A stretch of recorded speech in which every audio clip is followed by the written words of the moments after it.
love it when people are telling me that like, oh, they're doing like 20 deals a year, or 30 deals a year, 40 deals a year. I'm like, that's fantastic. And eventually I hope to be doing that many, but like sometimes you also gotta ask, what are they making per deal? Like, Right. I don't know that somebody's making my margins of six figures on average per flip. You know, the next house that I have coming up, it's a big house. It's 6,000 square feet. We got it. The purchase price was 565, putting 300 into the rehab, but it'll sell for probably 1.2, and so I'll probably make 2 or 300,000 on that one. That's going to take 6 or 7 months total from closing to closing, but at the end of the day, it's still like a six-figure win. So I would say, like, people should focus on getting quality deals rather than just getting a large number of deals, because Yeah, quantity. Yeah. there's something to be said about scaling and volume, but sometimes I'd rather do one deal and make 100 grand than do three deals and make 30 grand. Go to investorthrive.com right now to check out some of our free training on how you can make money as a real estate investor, or schedule a time with me so we can chat about our mastermind mentorship and how we can help you learn how to wholesale nationwide and grow your business. What's going on, Daniel? Hey man, how's it going? Just another busy day, just Yeah. living the dream.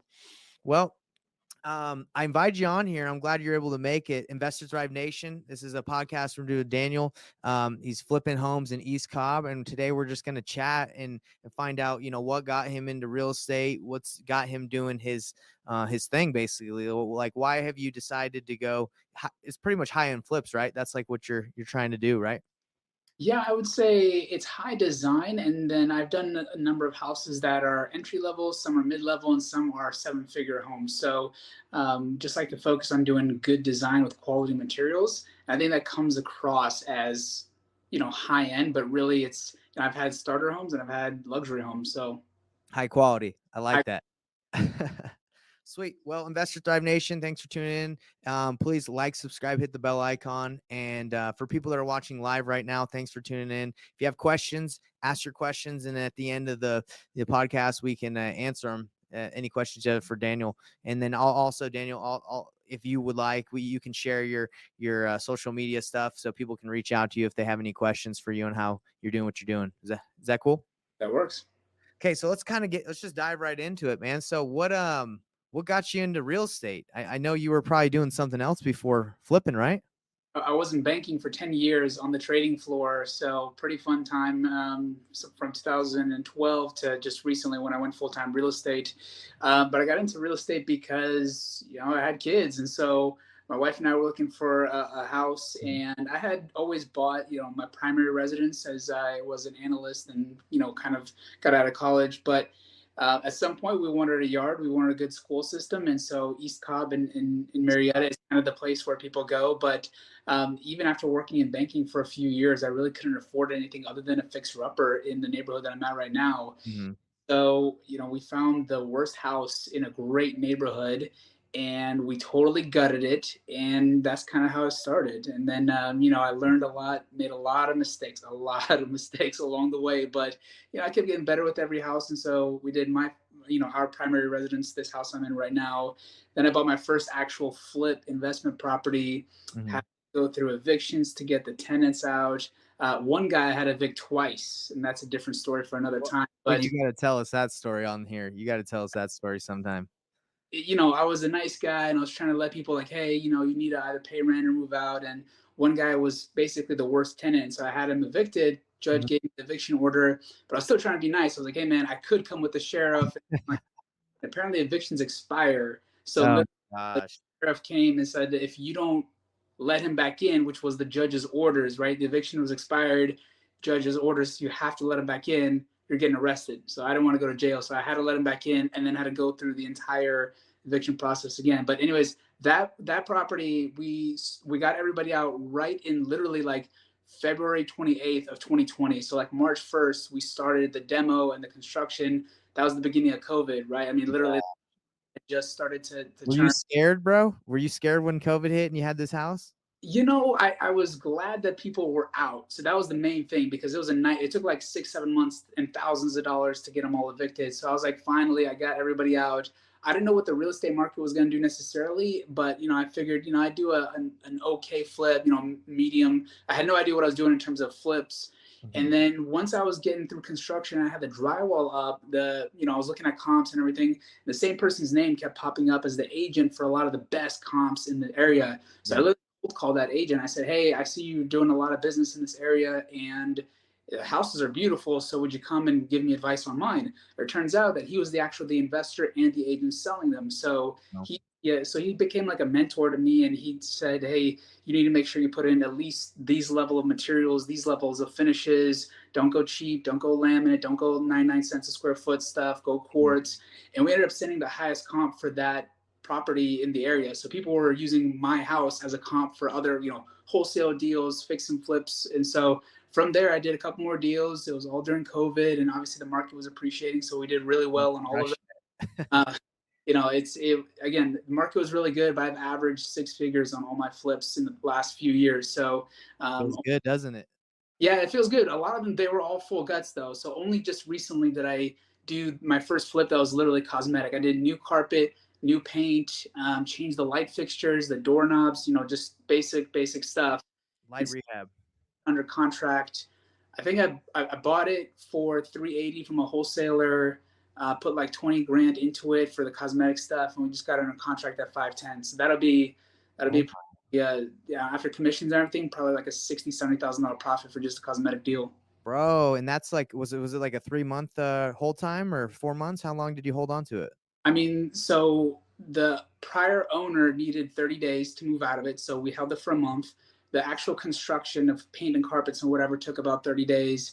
And so we just went on a contract last weekend. And so 3 weeks from now. So it'll be less than 90 days from closing to closing. Dude, So that is amazing. And that's why wholesalers are so useful for us. Like I'm flipping right now, but also like we wholesale, but now we're keeping a lot because as a wholesaler, I would be like, look, I'm just trying to make 10 or 15 or 20. So that wholesaler probably made that, gave it to you, and you're gonna make 60 with about a month of work, like of yeah. actual legit work. Um, it's awesome, isn't it? Yeah, and I think that people really underestimate like networking, right? It's like I try to get to know every single wholesaler operating in my area because they might have a deal at some point that, oh yeah, we did a deal like 3 years ago and now we're doing another deal, right? So the more people you know, obviously the better. But then at the same time, I make offers to wholesalers the same way like I make offers to, for sale by owners or some Yes. on the MLS, right? So the wholesaler initially, I think he was asking like 420 and I got him down to like 380. So he ended up scraping like 5 grand out of it, which is still great for him, for an assignment fee. Yeah, for sure. Yeah. But so And it's so great, especially if he couldn't sell it to anyone else. He It's better to make nothing and make something than nothing. oh no, I just think I was the first one and I was the most aggressive. Like I jumped on it. I actually started with a low ball offer at 350, which I knew he wouldn't take, but like he Yeah. started at 420, I went 350, we met somewhere in the middle, like 380. Good And so job, man. he still made a $5,000 assignment fee, which is nice. But it was still a good deal, and I'm looking at other deals that he's got as well. So it was a nice story. So that's That's that's basically the real estate journey. It started with my own personal house, and now we're doing. I think if I close this will be the fifth deal I did in the last 12 months, and I'm hoping to do another five before the end of the year.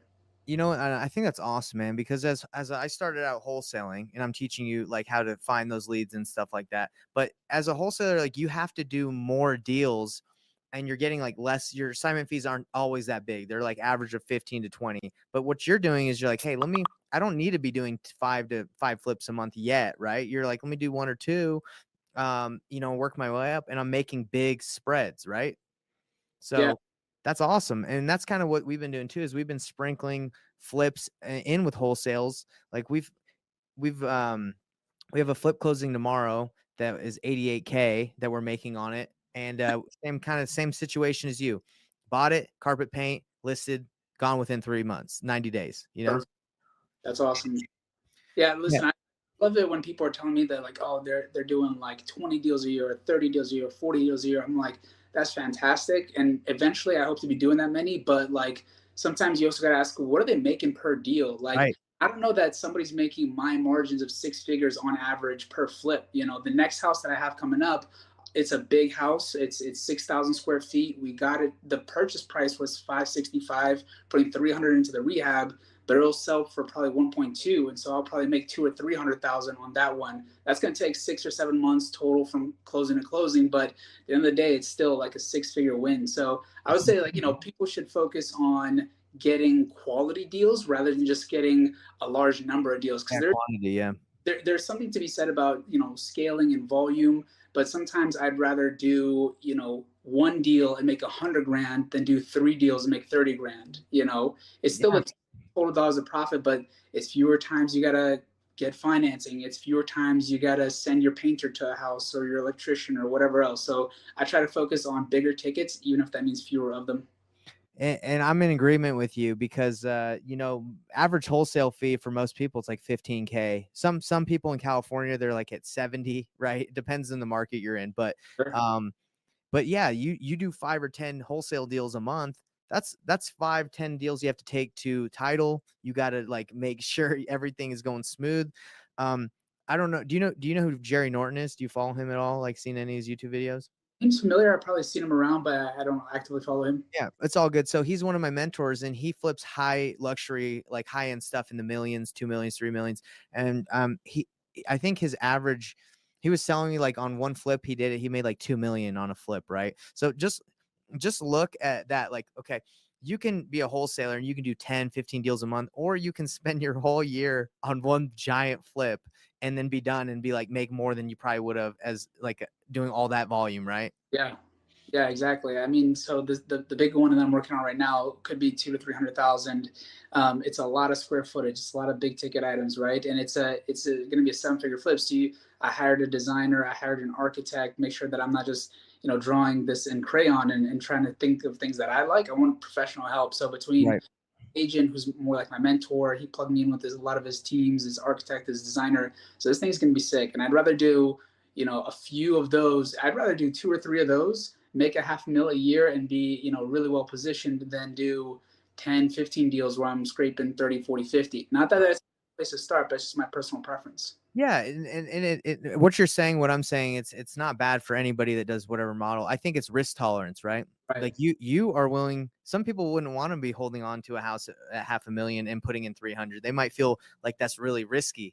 But for you, you're like, hey, the reward is there, and I got to do like you said, maybe less work than 10, 15 deals to get that amount of money, like that profit. And I think you're positioning yourself really well because if the market, they say it's cooling down, we'll see what happens. But your homes that are done with high quality, high end quality, like they're gonna sell before, like faster, or gonna be more, I guess, sought after than someone that does a crappy job. Especially when the market cools, they're gonna want the best houses. I think so. I think, the things that I've been taught have been the three P's, right? There's product, placement, and price, right?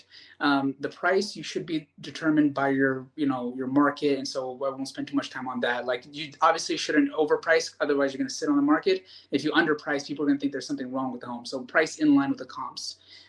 Placement is all about staging and photography, right? You see a lot of people that use their iPhone and have an agent do iPhone photos, and those are terrible, right? And that's just not going to excite anybody when they see the house, or they do cheap virtual staging. Like, you're selling, the way my agent says is, you're selling more than just sticks and bricks, right? Yeah. You need the idea of the home, and that comes with staging, that comes with photography, with placement. And so we've got a really good staging company, and I'll be honest, it's probably one of the most expensive staging companies. On this cosmetic one, I spent 4,200 on staging, which is more than I spent on paint, which is more than I spent on carpet, right? The Wow. staging alone is 4,200, but it looks incredible. We had so many showings, right? Is that the one that you just listed? You just told me that is under contract?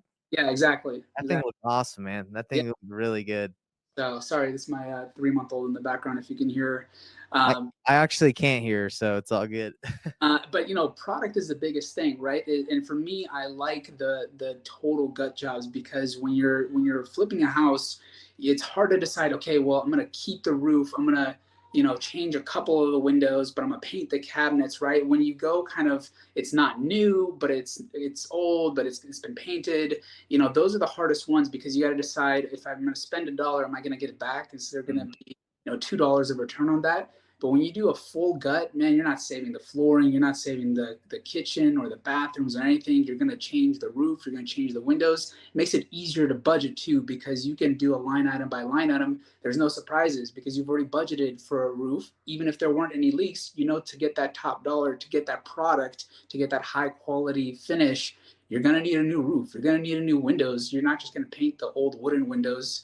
You're going to go with quartz instead of, you know, level one granite that you see sometimes people do. So I think it's just a lot easier mentally when you go for a full gut because there's no surprises. You just budget for brand new everything, brand new HVAC and water heater. Like unless it's been changed in the last couple of years, buyers just want the new water heater. It costs you $1,000, but it's part of the entire package of a basically brand new home, right? So that's what I'm talking about when it comes to like the top product.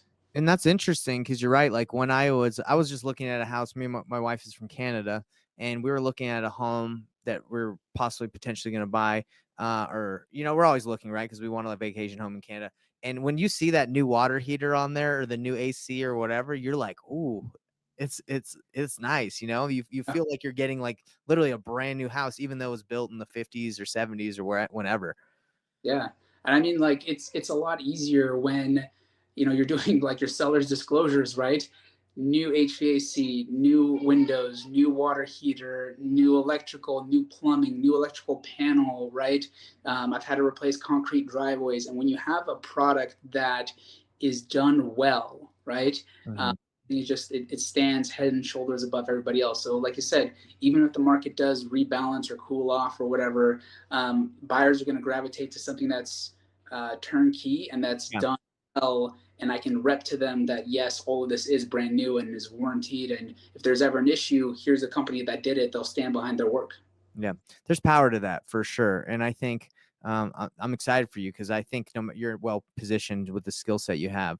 And another thing is by going for those complete gut jobs, I'm sure your competition to get those deals is lower. I mean, I'm sure there's flippers that are like don't want that, right? They're like, oh, that's scary. Or have you kind of noticed that maybe by going for like bigger rehabs, like there's less competition on those? Yeah, and I think especially in the East Cobb neighborhood. So for anybody watching who's not familiar, you know East Cobb Marietta is a really family-friendly neighborhood. It's got some of the top schools in the state, and so the starting point for a lot of flips out here in the suburbs. I mean, a fixture goes for 400,000 or 500,000 plus, right? So that already eliminates a lot of the competition because the folks working inside the city of Atlanta, a fixture there might be 150 to 250 to 300 depending on the location and the size. So just at a higher price point, there's fewer people swimming with these kinds of entry level tickets, and then it's a higher rehab on top of it, right? So all in investment can be easily north of 600,000 total, right? Mm. So on average, we're not talking about your cosmetic lipstick job. So I think that by itself already eliminates a lot of the competition. And then there are fewer wholesalers operating up here. There are fewer flippers operating. There's people who will buy a house even as a fixer just to get into the school system, and they'll fix it up over time. So I think there's less competition for a number of reasons, but I think if you can find your niche in this area, I think I've done really well so far.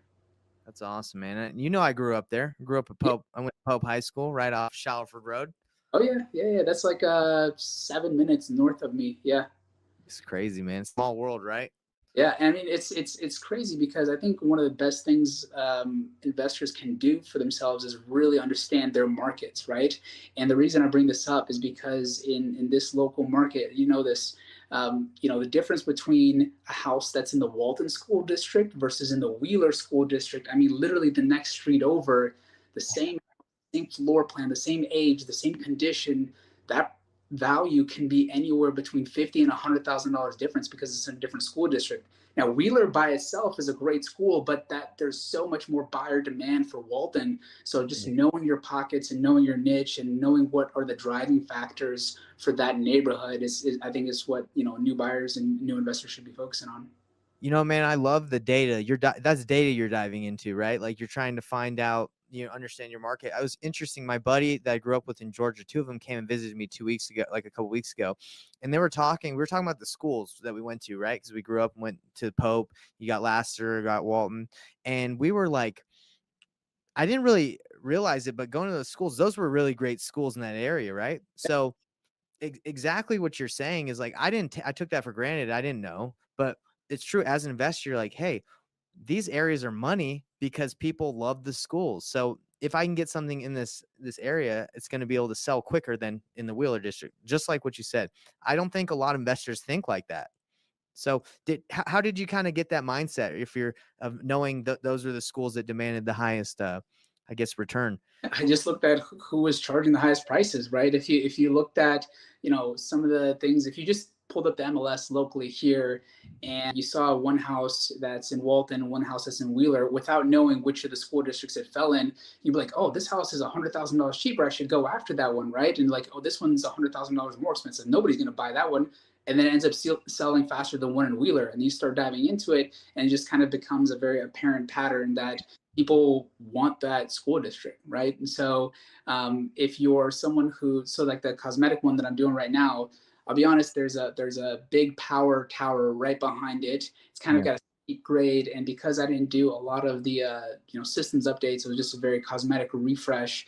We only listed it at 500. We got a couple offers right at 510, so we priced it appropriately.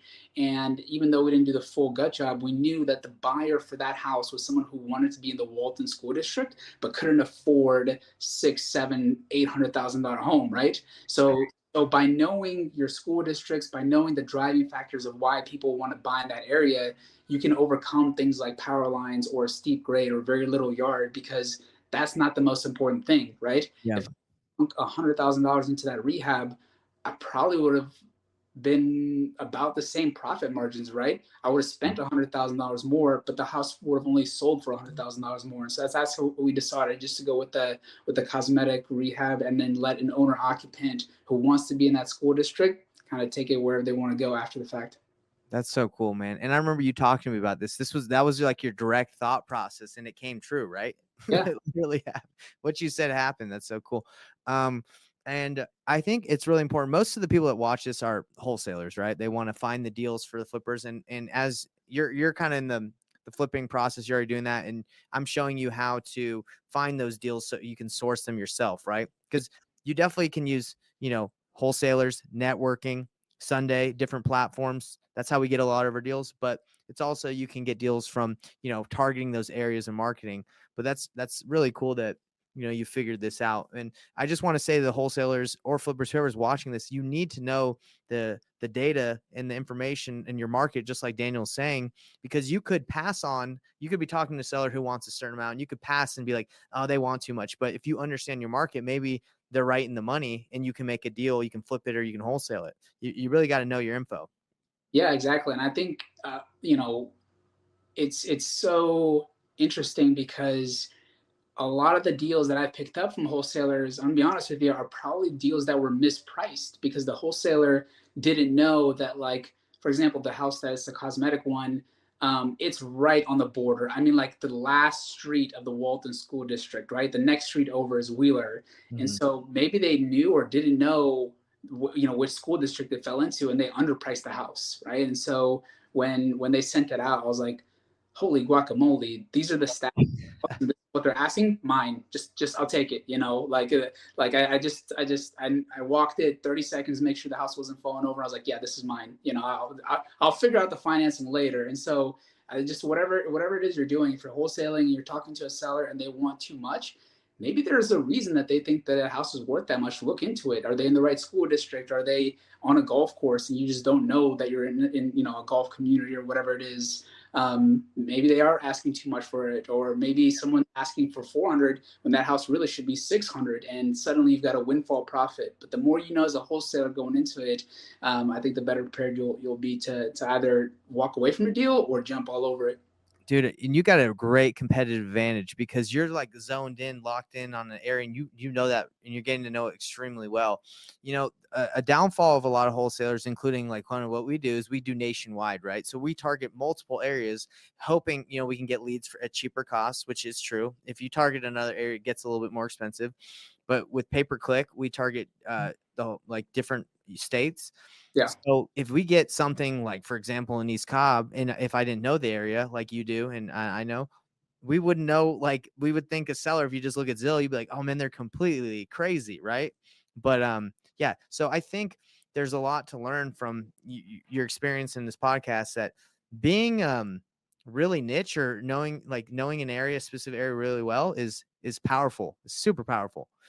Yeah, I can't be all things to all people. And honestly, I've got friends that are in the real estate business and they send me deals, good deals, honestly, like in Northeast Atlanta or south of the airport or Southeast Atlanta and some of those pockets that are really like growing quickly. But that's like over an hour from me. I can't imagine like traveling to the job site to do that, to manage the projects and the labor. So try to focus on one niche and be really good at one thing, and then once I feel like I am, then I can kind of expand from there. And so, I don't know, maybe nationally would be great. If I could build the pipeline of national wholesale deals, I absolutely would. Yeah.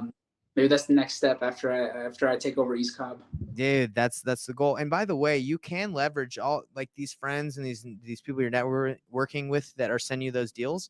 If you can get someone in your company that might be like focused on trying to dispo those out, you might be able to make some wholesale deals and be like, yeah, I'll take this one on and just wholesale it, Oh, get it under contract. And that's what we do a lot.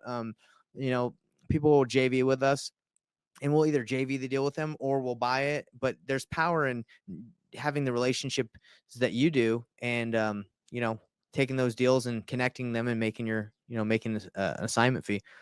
yeah, yeah, I love it, man. I love actually.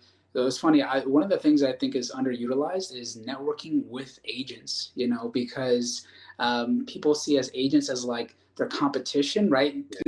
Really, like they should be your partners, because if an agent knows that somebody's thinking about listing or selling, they'll, what's the word, bird dog it for you, right? Pocket listings is what we say. They got pocket listings. They got pocket listings, and you're like, hey, if I make an offer on this, before it hits the market, do you think your seller wants to accept? And the agent, their incentive is to get a deal done. So if their seller is happy and they can get it done quickly, hey, maybe they're underpricing it by 50 or 60 grand. You don't know, or maybe they'll take 50 or 60 grand less just to get the deal done. So I Yeah. would reach out with agents. Dude, I mean, exactly what you're saying is what we try to do. We try to connect with agents, network with as many people as possible, because, we've done deals with agents where, with pocket listings, or they'll have a house listed and they've taken bad pictures, and we'll make an offer, and then we'll wholesale it, and knowing like, hey, they just didn't do the best job at, marketing this property. Right. Yeah. So, no, that's exactly true. I mean, that's so true. Like, a lot of people go into this business and they're like, let me spend a ton of money like on marketing. It's like, hey, if you just network and you do a little here and there, and are, like you said, if you were to reach out to every agent in East Cobb and you were like the go-to guy, like, hey, I buy houses and I'll literally close on them within a week, like, you're going to get deals. Oh yeah, oh yeah, and again, networking with other wholesalers too, because I'm still new at the wholesaling part, so I feel like, for example, there was a house a couple streets over that I saw, like, I thought was maybe a moving vehicle, or like they're just either buying furniture or selling furniture. I didn't know exactly what was happening, but I knew it was old folks that lived there. The house was older, and I turned it to one of my wholesale buddies. I was like, hey man, can you go run this down for me? Like, if you can get it under contract, I'll pay you an assignment fee, whatever, 5-10 grand, and then we both get a deal. Like, he's the expert at negotiating and calling and the scripts, and I'll get there myself eventually. But for right now, I was like, man, I saw this deal, and I'm not afraid to turn it over to this wholesaler because he and I have a good working relationship. If he can get it under contract for me, then I know he's going to show it to me first, and that we can do a deal. And if I can't do it and he still wants to wholesale it to somebody else, he's Right. got investors that can, he can dispo too. That's awesome. So you're like, hey, buddy, track this bad boy down for me. Yeah, why not? Because they're the experts at it and they do a lot of deals. And I've never seen people like try to, we have VAs and we have cold callers and we have skip tracing, and I feel like nobody has ever thought about, hey, here's a house, it's on my block. I know the old folks that are living are thinking about moving, maybe not. Go track it down, go bird dog it for me, because I'll buy it. Here's the price that I'll buy it. Anything you get below this price, that's your spread. So if I'm willing to pay 400,000 for a property and you can get it for 200,000, great, I'll pay your 200,000 assignment fee, no problem, because I told you what I wanted to pay for it. That's So good. you know And I know a new wholesaler, experienced or new, would love that. They'd be like, oh, you're telling me if I can get this house for this price, you'll buy it. Okay, let me just go try and negotiate it. yeah, That sounds like a good move. I'm And telling you the buy box or anything. I'm telling you this specific address, here's a photo of it, go and get it. yeah, that's awesome, man. That's really cool. Well, it sounds like you got a good strategy going, and you joined the Investor Thrive Mastermind, and I'm trying to give you as much I guess help or I don't even know the word. I'm gonna provide value. Value, yeah. Yeah, mentorship and value, because I want to help you succeed, man. Because I really believe like you can use the different platforms that we use, and you can use leverage your relationships to get deals. But I also believe that with targeting those specific areas with either mailers, cold calling, and just pulling those lists in the area, you're gonna be able to get some deals out of there. Yeah, absolutely. I literally the reason I haven't dug into it more is right now my hands are full with 3 flips. I got 3 kids, but also got 3 flips right now, and they all should be done within like 4, 5, 6 weeks. And then I am cracking that blueprint open, baby. I've got list Track pull, that thing. cold callers, everything. So it's gonna be a great summer because it's gonna be a ton of learning for me. I know I've got you guys as a resource and Sean, and so I'm looking forward to it. And I gotta put these projects to bed first, close them, make my cash, and then hit the ground running on the next set of deals. I love it. And you said Sean, have you talked to Sean Hayes? I haven't, but I've seen him active a lot. I saw on the deal analysis earlier today he was talking, so I've heard him, I've seen him work, but I haven't spoken to him directly. Dude, you should reach out to him when you get some time. He's a great resource because we went to Pope and we know a ton of, not only do we work in there, but we know a ton of agents in the area that we could connect you with that specifically do East Cobb, in those specific school districts. So, we can connect you to some people in there that you might already even know. But like one of our buddies is named Ross Hester. They got like a brokerage called the Hester Group or something like that. Have you heard of that?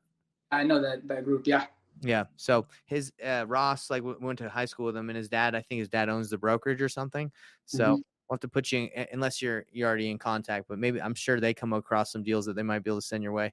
Yeah, well, one of the things I do is, like I said, I see, for example, a house I'm working on right now. It's in a really nice subdivision, and I see somebody else that just listed a flip there. They listed it at like 630, right in line with the comps. And I talked to the agent, and she's really cool. And she's like, "Oh yeah, we actually are under contract, not at 630 or 675, and we just appraised." So it's like, "Oh wow, well I got this other flip that I'm working on right now, and it's." If you guys appraise at 675, nothing personal, but my house is better than yours. I opened up, Yeah. I know the layout of all these houses; they're all the same, and so you guys kept these walls. I opened up these walls, so my flow is better. My floor plan. So if you guys close at 675, I'm listing at 699. And just having those relationships and that information is crucial because it's market intelligence, and it's about, like I said, going back, is are you priced appropriately relative to the comp? And so it's just I think we're saying the same thing over and over, but it's a huge relationship business. Well, I love it, man, because this whole podcast, we could sum it up. We've hit on some really great stuff, but if you don't understand your market, you need to understand it, because you could be leaving a lot of money on the table as a wholesaler or as a flipper if you don't understand like your market and how to price stuff. So Yeah, it's been absolutely. awesome, man. Well, I'm here to help you out, and I'm glad that, we have this working relationship, and I'm excited for your growth. Let me ask you this before we end: do you have one nugget you could drop to Investor Thrive Nation for people to implement? Like, do you have one thing you'd like to tell the people out there? Yeah, I would say if you're out there and you're thinking about, how do I do this or how do I do that, you got to learn by doing. I can tell you about swimming. You can listen to podcasts about swimming. You can go and network with the best swimmers in the world. But until you get your butt in the water and start, even if it's a doggy paddle or just floating in place, you will not learn how to swim. So go out, learn by doing. You'll make mistakes. You'll learn along the way and find mentors. But you gotta learn by doing. That's the only way that you're really gonna grow in this business. Bro, I love that so much. I was listening to a podcast earlier today about this girl who just said, she would prefer boldness, being bold, over intelligence. She says it's both important, but bold people, they just go for it. They take action, right? Just like you're saying. And intelligent, not saying that you can't be both, but intelligent people like to think about it, analyze. But the people who are bold that just go out and do it, they sometimes accomplish more because they're like, I got to go learn. And having a mentor, taken a lot of coaching. What they don't really make you do the actions. They kind of guide you and kind of coach you along the way, but you got to go do it. You got to go swim. for some people a little higher level if they're just wholesaling, but this is what it happened. This is what happens. You get into deals, then you start flipping, then you start keeping, then like you start lending your own money. There's levels of this, and it's exciting. Love it. All right, brother. Well, it's been a pleasure, and we're going to keep working together. And anyone that needs my man in East Cobb, you know where to go. Daniel, right there. Thanks, Nate. Good to see you, man. Later, brother.